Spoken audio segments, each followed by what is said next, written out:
कुटुंब संस्था जी पूर्वापार चालत आलेली आहे ती कुटुंब संस्था कशी होती आणि आत्ताचं नवीन कुटुंब कसं असणार आहे याच्यामध्ये जमीन अस्मानाचं अंतर आत्ताच पडलेलं आहे.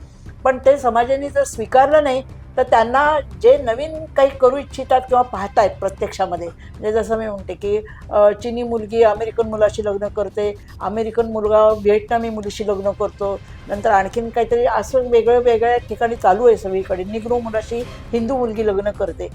हे जे काही समाजामध्ये आत्ता चाललेलं आहे, ह्या चाललेल्या नवीन ज्या काही गोष्टी आहेत ह्या गोष्टी चालाव्यात अशाच, म्हणजे सहिष्णू पद्धतीने चालाव्यात. मला व्यक्त होईल माझं जीवन ज्या तऱ्हेने उत्तम तऱ्हेने व्यक्त व्हायला पाहिजे अशा तऱ्हेचं वातावरण निर्मिती करणं हे स्त्री चळवळीचं पण काम आहे असं आम्ही मानतो. आणि हे जे काही नवीन चाललेलं आहे याचा वेध घेण्याच्यासाठी आम्ही असं म्हणतो की स्त्रीवादी दृष्टिकोनातून जग निर्माण झालं पाहिजे.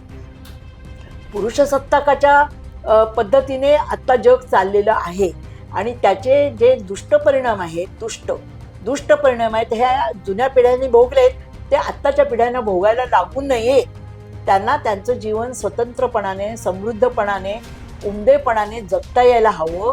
आणि ते जगता यायला हवं असेल तर स्त्रीवादी दृष्टिकोनाने जग निर्माण व्हायला पाहिजे. ही आमची घोषणा आम्ही ती त्याच्यासाठीच दिली की महाराष्ट्र स्त्रीमुक्ती परिषद कशासाठी, तर स्त्रीवादी जग निर्माण करण्यासाठी.